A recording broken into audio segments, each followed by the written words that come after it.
At 6:12 p.m., on August 14th, 2001, I walked home from my shift at Dairy Queen and found my house empty except for a $100 bill and a note that said, "You'll figure it out." I still remember the sound my shoes made on the front porch steps. Cedar Rapids had been hot that summer, one of those Iowa Augusts where the air feels thick enough to chew. My polyester Dairy Queen shirt clung to my back, and my hair smelled faintly like fryer oil and vanilla soft serve. I was 15 years old carrying a paper sack with a leftover cheeseburger my manager had let me take home. The first thing I noticed was the silence. Our television was always on. My mother liked game shows. My father watched baseball when he wasn't working at Jensen's Auto Repair. My little brother, Tyler, had a habit of leaving the radio on in his room. That evening, nothing. I unlocked the front door and immediately felt it. You know how your house has a sound, a feeling ours didn't. The living room was empty except for dust marks where the couch had been. At first I thought we'd been robbed. "Mom," I called. No answer. "Dad," my voice echoed. I walked farther inside. The family photos were gone from the hallway. The kitchen table was missing. Even the ugly ceramic rooster my mother kept by the stove had disappeared. There was an envelope sitting on the counter beside the phone book. My name was written on it in my mother's handwriting. I remember smiling for half a second. Maybe this was some misunderstanding. Maybe they'd gone somewhere. Inside was a $100 bill and a single sheet of notebook paper. "Claire, we're moving to Texas for a fresh start. We couldn't afford to bring everyone right now. You're smart and independent. You always land on your feet. You'll figure it out. Love, Mom and Dad." I read it 4 times. Then a 5th. I think my brain simply refused to understand what my eyes were seeing. I checked every room in the house like they might suddenly appear.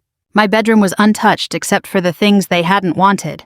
My mattress, my clothes, my school backpack.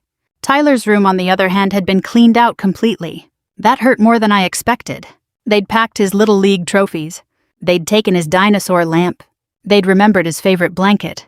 I sat down on the floor and stared at the note until the sun started setting through the kitchen window. Eventually, there was a knock at the open front door.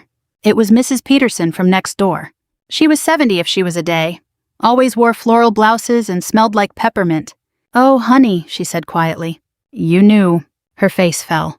"I thought they told you." I laughed. It wasn't a happy laugh.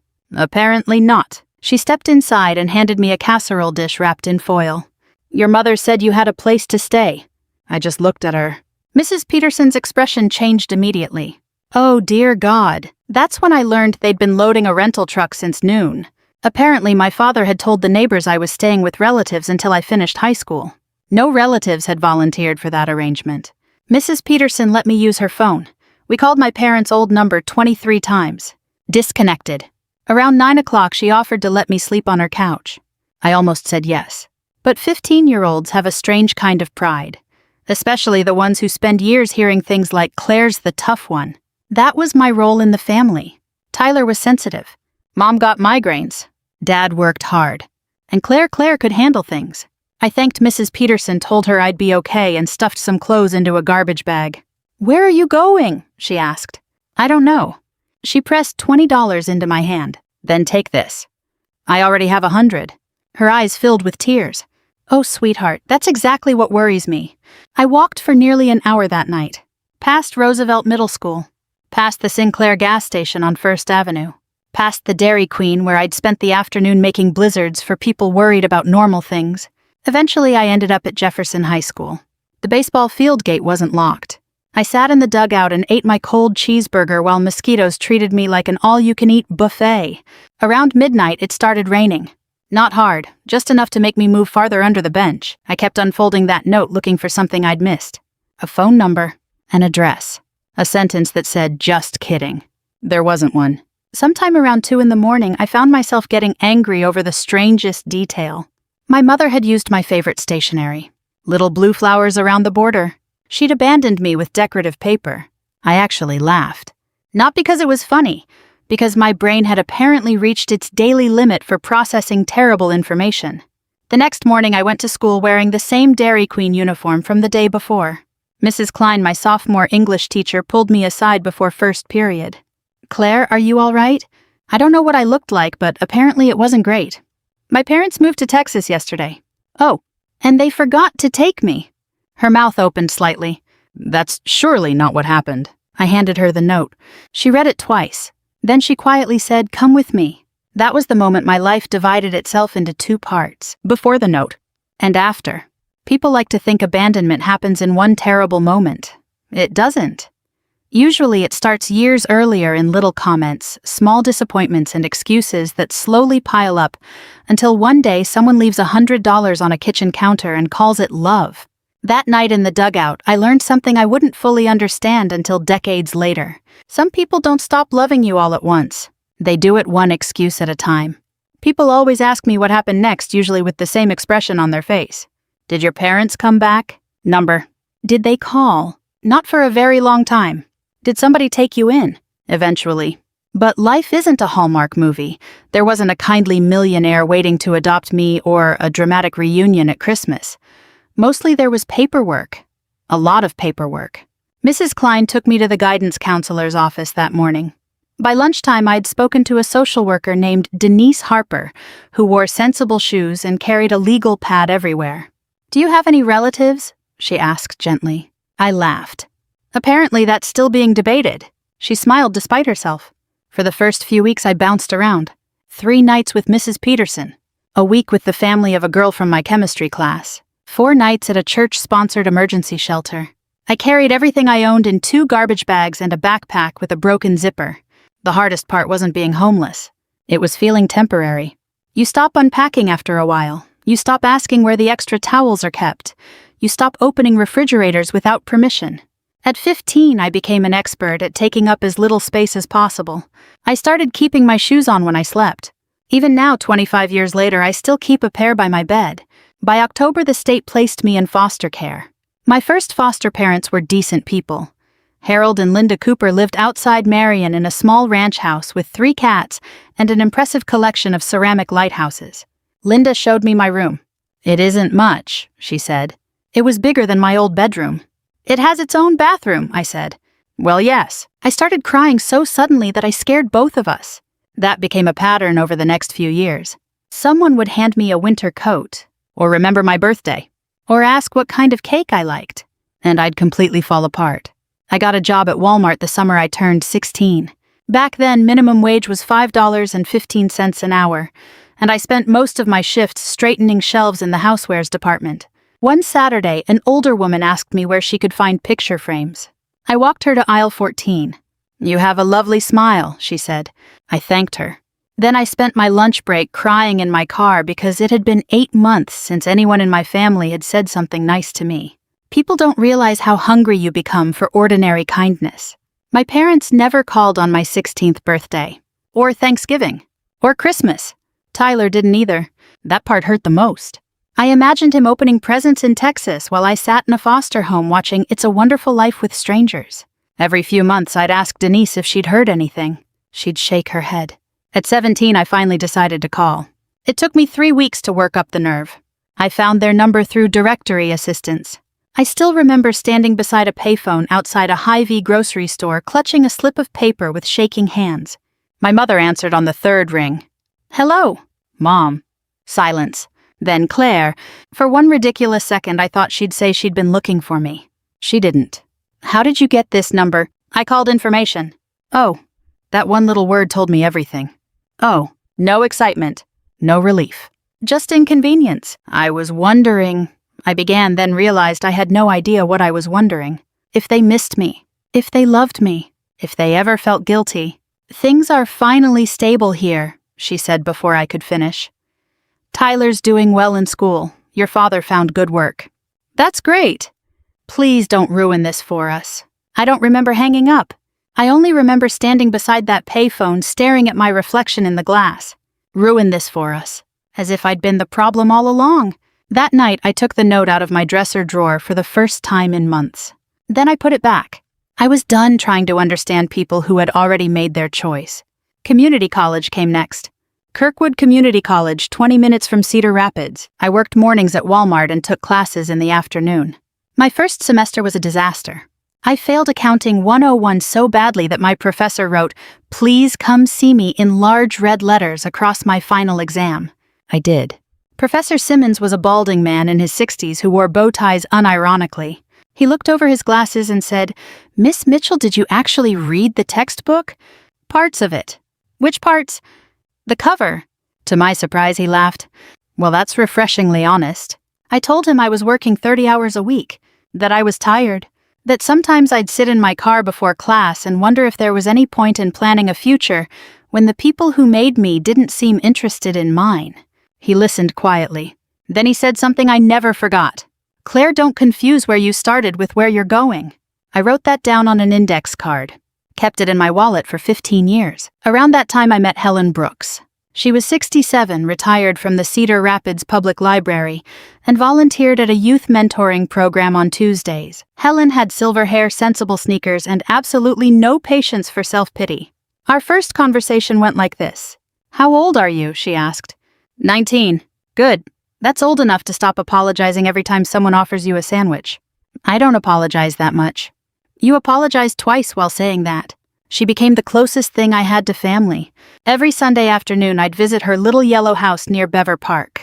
She'd make tea and we'd sit on her back porch. One afternoon, after listening to me wonder for the 1,000th time why my parents had left me behind, she set down her cup and said, "The best revenge isn't making people feel guilty, Claire." No, it's becoming someone they'd never expect. That stayed with me. Not because it sounded wise, because it sounded possible. By 21, I'd transferred to the University of Iowa on scholarship. I started volunteering with teenagers in the foster system. Kids who slept with their shoes on. Kids who flinched when adults raised their voices. Kids who carried their lives in garbage bags. One evening, I gave a presentation at a local community center about resources for foster youth. 3 people showed up. One left after 10 minutes. The second spent most of the talk asleep. The third turned out to be waiting for the bingo game scheduled afterward. I called Helen afterward. "Well," she said, "at least you didn't have to fight for parking." I laughed harder than the joke deserved. By then, I was beginning to understand something. I had spent years asking the wrong question. Why wasn't I enough? Why didn't they stay? Why me? Eventually, I realized those questions didn't have answers that could heal me. The truth was much simpler. Some people break under pressure. And sometimes the people who are supposed to protect you turn out to be the ones most afraid of responsibility. I couldn't change what happened in that kitchen in 2001. But for the first time in a very long time, I could imagine a future that didn't begin and end with that note. And that changed everything. On the morning of April 18, 2026, I was standing in my office in Washington, D.C. arguing with a copier. Now, if you're over 50, you know exactly the kind of argument I'm talking about. You press print. The machine blinks. You press it again. It makes a noise that suggests it's offended by your request. After 30 seconds, it announces there's a paper jam in tray 2, a tray you've never used in your life. I was 40 years old, founder of the Second Start Foundation, and apparently still no match for office equipment. Need help? I looked up to see my assistant Megan holding a coffee from the cafe downstairs. If I disappear, I said, tell people I died fighting a Xerox machine. That's a respectable way to go. She handed me my coffee. Black 1 sugar. Also, Senator Collins confirmed for tonight's reception and your speech rehearsal is at 2. I nodded and took a sip. Washington still didn't feel entirely real to me. Even after 8 years. My office overlooked a busy street just a few blocks from Capitol Hill. There were framed photographs on the wall community centers we'd funded, foster families we'd helped, kids graduating from college. Sometimes when everyone had gone home, I'd walk through the office and look at those pictures. Not because I was proud. Because I was trying to convince myself they had actually happened. Second Start Foundation had begun 20 years earlier with a folding table in a church basement, and exactly $412 in our bank account. By 2026, we operated housing programs in 11 states. Life is strange that way. You spend years trying to survive, and one day people start introducing you as inspirational. For the record, I've never met anyone inspirational who enjoyed being called inspirational. It's usually just a polite way of saying, you've been through an alarming amount of nonsense. That week I was in Washington to receive the National Civic Leadership Award for our work with foster youth. There would be cameras, politicians, a televised ceremony. The whole thing made me deeply uncomfortable. Your biography for the program looks good, Megan said. Did they remove the part where I accidentally set off a smoke detector making grilled cheese in college? They said it lacked presidential energy. I smiled. Then I looked down at the printed program on my desk. It included a short paragraph about my background. Claire Mitchell was abandoned at age 15 and entered the Iowa foster care system before founding the Second Start Foundation, which has helped more than 30,000 young adults transition into independent living. 30,000. That number still catches me off guard. Meanwhile, nearly 1,400 miles away, my little brother was sitting in his garage in Plano, Texas, changing the oil in a lawnmower. At least that's how Tyler later told me the story. He was 27 now, married, 2 kids, worked as a regional manager for a home improvement company. And according to him, he had spent 17 years believing exactly what our parents told him. That I'd chosen to stay in Iowa. That I was stubborn. That I didn't want to be part of the family anymore. Children believe extraordinary things when adults repeat them often enough. Apparently, Tyler had spent most of his life thinking I hated him. That Saturday morning, his wife Amanda showed him an article online. "Hey," she said, "isn't this your sister?" The headline read, "From foster care to national advocate Claire Mitchell to receive Civic Leadership Award." Tyler laughed. "No way." Then he saw the photograph. He told me later that his first thought wasn't, "That's Claire." It was, "She looks like Mom." Funny how genetics work. He clicked the article. Then another. And another. There were interviews, old newspaper stories, videos online, photos of me speaking at conferences. Then he found my biography, and buried halfway through one sentence changed everything. At age 15, Mitchell was abandoned by her family shortly before entering foster care. Tyler stopped reading. "That's not right," he told Amanda. Except it was. He called our parents immediately. My father answered, "Dad, I have a question." "What's up?" "Why does the internet say Claire was abandoned?" Silence, long enough for Tyler to pull the phone away and check if the call had dropped. Finally, my father said, "Where did you hear that?" "Answer the question." Another silence. Then my mother got on the line. According to Tyler, she sounded frightened. "Your sister has exaggerated certain things." "Did she go into foster care?" "No." "Mom." Pause. "Eventually." Tyler later told me it felt like the floor disappeared beneath him. His entire childhood suddenly looked different. Memories he'd never questioned before. Why nobody called me on birthdays?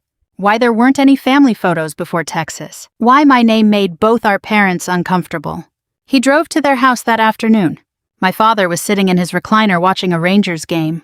My mother was making potato salad. Ordinary Saturday things. Tyler walked in and said, "Did you leave her behind?" My father muted the television. "It wasn't that simple. The internet says she was 15. "Tyler, was she 15? My mother started crying. My father stared at the floor. "We thought she'd manage," he finally said. Imagine hearing that sentence about your child. "We thought she'd manage." Tyler sat down because his knees suddenly didn't seem particularly reliable. "You abandoned a kid." "We were broke. So was everybody in 2001. My mother kept repeating, "You don't understand."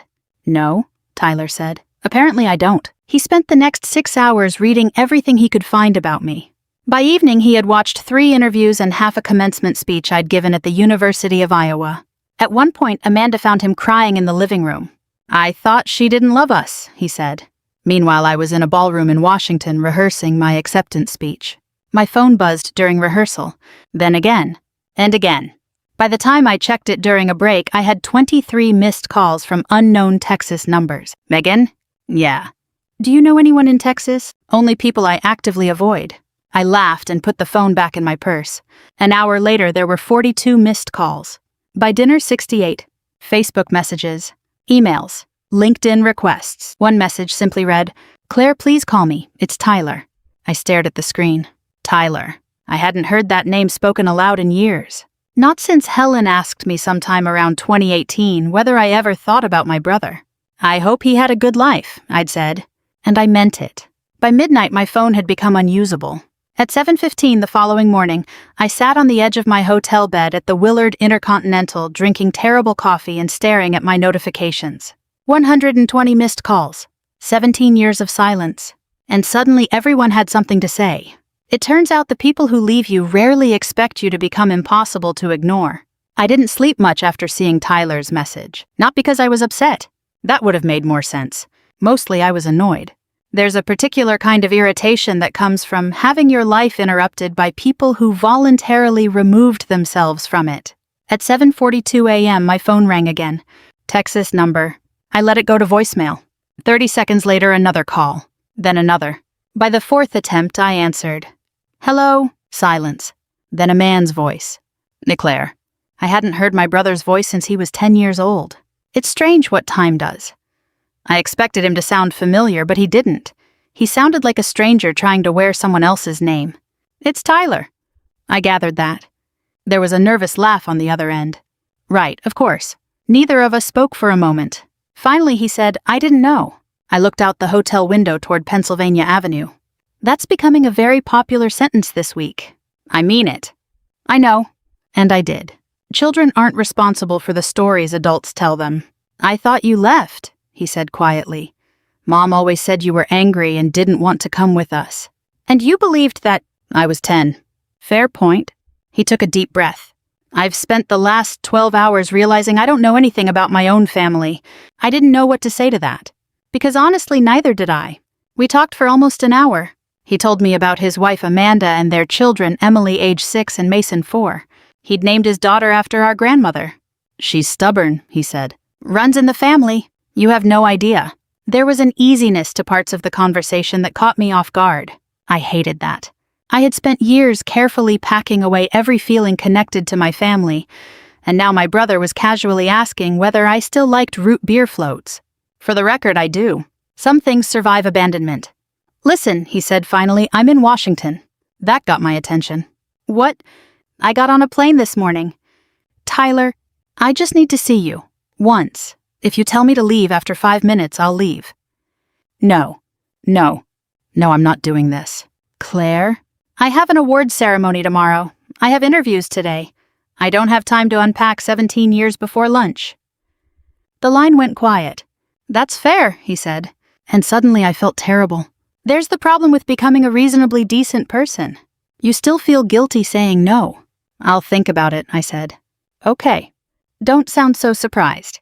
I was expecting you to tell me to go to hell. I considered it. Good. I'd have deserved that too. After we hung up, I sat there for a long time. Then I called Helen. She answered on the second ring. Well, she said, how did you know it was me? Because nobody else calls before 8 in the morning unless they're selling windows or announcing a death. Helen, which is it? My brother's in Washington. There was a pause. My entire family appears to have remembered I exist. Took them long enough. I laughed despite myself. What do I do? Helen didn't answer immediately. When she finally spoke, her voice was softer. Claire, forgiveness isn't pretending something didn't happen. I know, and it isn't a reward you hand out because people finally feel guilty. I leaned back against the headboard. I don't know if I can see him. Then don't. It's not that simple. It rarely is. That was Helen's gift. She never tried to solve things for me. At 84, she'd earned the right to let people figure out their own lives. By noon, Tyler had texted me twice. No pressure, just letting you know I'm nearby. And the hotel coffee here is somehow worse than airport coffee. That one made me laugh. Against my better judgment, I agreed to meet him. 1 hour. Hotel lobby. Public place. I arrived 10 minutes early. Old habit. Tyler was sitting near the windows wearing jeans and a blue button-down shirt. He stood up the moment he saw me. For a second I couldn't breathe, because there he was. The little boy who used to follow me around the backyard with a super soaker. Except now he was 6 feet tall with gray starting at his temples. When did that happen? I asked before I could stop myself. What? The gray hair. He laughed. Stress, mostly this week. Then we just stood there. 2 strangers with the same last name. Finally he said, you look like Grandma Evelyn. That's disappointing. She had very strong opinions about Jell-O. Still do, probably. And just like that, the tension cracked. We sat down. He apologized. Repeatedly. I know I don't deserve... No, I interrupted gently. You don't. He nodded. I know. Then he reached into his backpack. I brought something. It was folded carefully inside a plastic sleeve. The note. The original note. I found it in Mom's keepsake box. I stared at it. The blue flowers around the border had faded. I can't believe she kept it. I don't think she knew why she kept it. I wasn't sure if that made things better or worse. Then Tyler said the sentence that changed the entire afternoon. They're coming. My stomach dropped. Who? Mom and Dad. No. They're already on their way. Absolutely not. They said they needed to explain. They've had 17 years. A couple sitting nearby suddenly became very interested in their salads. Tyler looked miserable. I told them not to come. And yet here we are. 2 hours later, I found myself standing in the hotel lobby watching my parents walk through the revolving doors. Age had been busy. My father moved slower. My mother's hair was completely white now. For one brief moment, they just looked old. Then my mother saw me and burst into tears. Oh, Claire. There it was. The performance. She hugged me before I could react. I've missed you every day. An interesting thing to say to someone you never called. My father stepped forward awkwardly. We always knew you'd be successful. I looked at him. Really? Of course. That's strange. Why? Because your note sounded considerably less confident. Tyler choked on his coffee. Even I felt a little bad about that one. Only a little. The conversation went exactly as you'd expect. Excuses, financial problems, stress, fear. Apparently, abandoning your child becomes much more understandable when explained over enough hotel coffee. Then came the real reason they'd shown up. My father's medical bills, my mother's concerns about retirement, a casual mention that Tyler might enjoy working for my foundation. And there it was, the moment I'd been waiting for. They still didn't see me. Not really. They saw access, opportunity, a solution. After 17 years, my parents still possessed a remarkable ability to make every situation about themselves. The only difference now was that I no longer needed their approval, and that changed the entire conversation. The awards banquet was scheduled for 7 p.m. on a Thursday. By 6:30, I was standing in front of a hotel mirror wondering if I looked like someone who belonged in Washington. After all those years, you'd think I'd have figured that out. I hadn't. I was wearing a navy blue dress Megan had practically forced me to buy. You can't accept a national award looking like you're about to attend a PTA meeting, she'd said. I've attended PTA meetings. They can get surprisingly aggressive. She ignored me and bought the dress anyway. As I pinned on a small silver brooch Helen had given me years earlier, my phone buzzed. A text from Tyler. Whatever happens tonight, I'm glad I found you. I stared at the message for a moment before typing back. Me too. That surprised me. Not because it wasn't true, because I hadn't expected it to be. Downstairs, the ballroom looked exactly the way important events always do. Too many flowers, expensive tablecloths, and people wearing name tags while pretending they don't need them. There were senators, nonprofit leaders, reporters, and enough security personnel to make my 15-year-old self laugh in disbelief. At one table, I spotted Megan talking animatedly with a congressman. At another sat Helen. Yes, Helen. I had flown her to Washington 2 days earlier. She claimed airports had become an elaborate punishment for aging, but she came anyway. When she saw me, she pointed at my dress and nodded approvingly. Less PTA than I expected, she said. I aim to exceed expectations? That's practically your hobby. An hour before the ceremony began, I found myself standing near the back of the room, trying to remember the opening line of my speech. Public speaking never stopped making me nervous. People assume it gets easier. It doesn't. You just get better at hiding it. Then I saw them, near the rear entrance. My parents and Tyler. For a moment I thought I was imagining things. I walked over to Megan. Did you know they were coming? She followed my gaze. The gentleman with the mustache who looks perpetually disappointed. That's my father. Oh, they weren't invited. She lowered her voice. Apparently they got tickets through one of the foundation's donors. Of course they did. My first instinct was anger. My second was exhaustion. After everything that had happened over the previous 48 hours, I simply didn't have enough emotional energy left to be furious. Tyler caught my eye and gave me an apologetic look. I nodded once. That was enough. At 7:08 p.m., the ceremony began. There were speeches, introductions, a video montage that made me look significantly more graceful than I am in real life. Then suddenly I heard my name. Please welcome the recipient of this year's National Civic Leadership Award, Ms. Claire Mitchell. The room applauded. I walked to the stage, accepted the award, stood behind the podium, and completely forgot my prepared speech. It was gone. Every carefully written sentence, every note card. Nothing. Then I looked toward the back of the room. My mother was crying. My father stared at the floor, and Tyler sat between them looking like a man who had aged 10 years in 10 days. So I told the truth. Thank you, I began. I had a speech prepared tonight. A few people laughed politely. But life has a funny habit of changing your plans. The room quieted. I was 15 years old when I learned that adults can make decisions children spend decades trying to understand. I could hear silverware stop moving. People often ask me how I overcame being abandoned as a teenager. I paused. The truth is I didn't. Silence. I carried it with me. I looked down at the audience. Into every apartment I rented, every job interview, every relationship, every success, you could have heard a pin drop. $100 can buy groceries for a week. In 2001, it could probably buy 2 weeks if you shopped carefully. A few soft laughs. But it cannot buy a childhood. Near the back of the room, my mother covered her mouth. I spent years wondering what was wrong with me, why I wasn't enough. Eventually, I learned something important.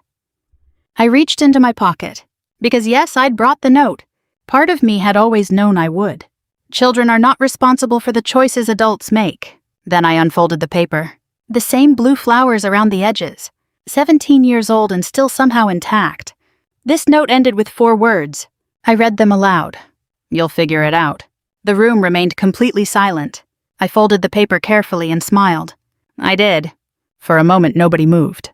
Then someone started clapping. Then another person. Then the entire room stood. I've been told it was a standing ovation. Honestly, I don't remember much after that. Only fragments. Helen wiping her eyes. Megan crying openly without bothering to hide it. A reporter asking if I'd share a copy of my remarks. And my parents quietly leaving before dessert was served. Tyler stayed. He found me nearly an hour later in a hallway outside the ballroom. I think Mom and Dad went back to the hotel, he said. Probably for the best. He nodded. I don't know what happens now. Neither do I. Then after a moment he said, For what it's worth, Emily wants to meet you. Your daughter. She heard all about her Aunt Claire today. I laughed softly. I'd like that. 6 months later, Tyler began volunteering with Second Start Foundation in Dallas. He's surprisingly good with teenagers. Turns out spending your entire life believing the wrong story makes you patient with people trying to figure out their own. My parents and I maintain distance. We exchange Christmas cards. Occasionally a birthday text. Some relationships don't heal completely. And that's okay. Helen still lives in her little yellow house in Cedar Rapids. Every Thanksgiving I fly home and we sit on her back porch drinking tea while she complains about modern appliances. Last year, she looked at me over her cup and said, You know your story didn't end the way they expected. No, I said, it didn't. I've had a lot of time to think about that note over the years. The funny thing is they were right about one part. I did figure it out. Just not in the way they imagined. If you've ever had to build a life from pieces other people left behind, I hope you remember this. Where your story begins is not where it has to end. And if someone once made you feel forgettable, don't spend your life proving them wrong. Spend it becoming yourself. Thank you for listening to mine.